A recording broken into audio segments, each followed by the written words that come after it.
Naitwa Clayton Revocatus Chipando. Ninamshukuru Mwenyezi Mungu, leo tumeweza kufanya uchaguzi wa kumchagua mstahiki meya wa halmashauri yetu, na kiuhalisia sasa moyo wangu una amani kwa sababu tumepata viongozi ambao tunaamini wataenda kuiongoza halmashauri yetu vyema.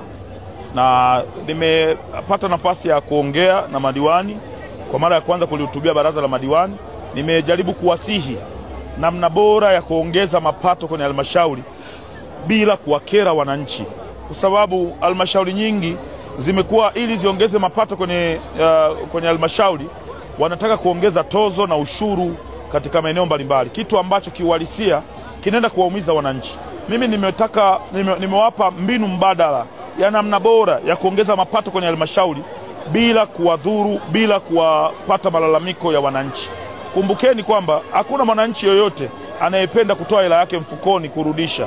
Sasa lazima muwe na mbinu mbadala ambayo itamfanya atoe hiyo hela lakini asikie furaha, asiwe na hofu, asiwe na uchungu wa namna anavyoitoa pesa yake.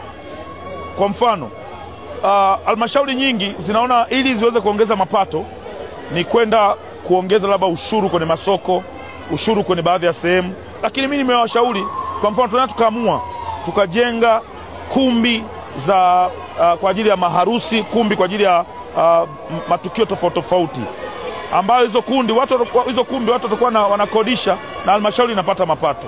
Lakini pili, tunataka tukaamua sisi halmashauri ya Kigoma mjini tukatengeneza, tuna maeneo mengi ya beach, tunataka tukaamua tukatengeneza apartment ambazo zikawa ni apartment za halmashauri. Apartment hizo zikawa zinaingiza pesa, hizo pesa zikatumika kwenye halmashauri. Kwa sababu sasa hivi apartment Kigoma kulala kwa siku $100, $200. Sasa nilikuwa nataka niulize swali jepesi. Je, kama ni $100, $200 kwa siku, tafsiri yake ni kwamba mkitengeneza apartment nyingi mweza ukajikuta kila siku halmashauri inaingiza zaidi ya milioni 50, milioni 60, milioni 40, milioni 30, ambao ukipiga kwa mwaka au kwa mwezi unapata milioni 900 mpaka bilioni. Na washauri watu wote ambao wanashiriki kwa pamoja kwenye halmashauri yetu, wakiwa madiwani lakini pia wakurugenzi pamoja na wataalamu, tafadhalini sana twendeni tukaifanya halmashauri yetu hiyo inapata pesa katika mfumo ambao wananchi hawatapata maumivu. Asante. Halmashauri iache kufikiria kuanzisha kodi mpya kwa wananchi na tutengeneze vyanzo vipya vya mapato.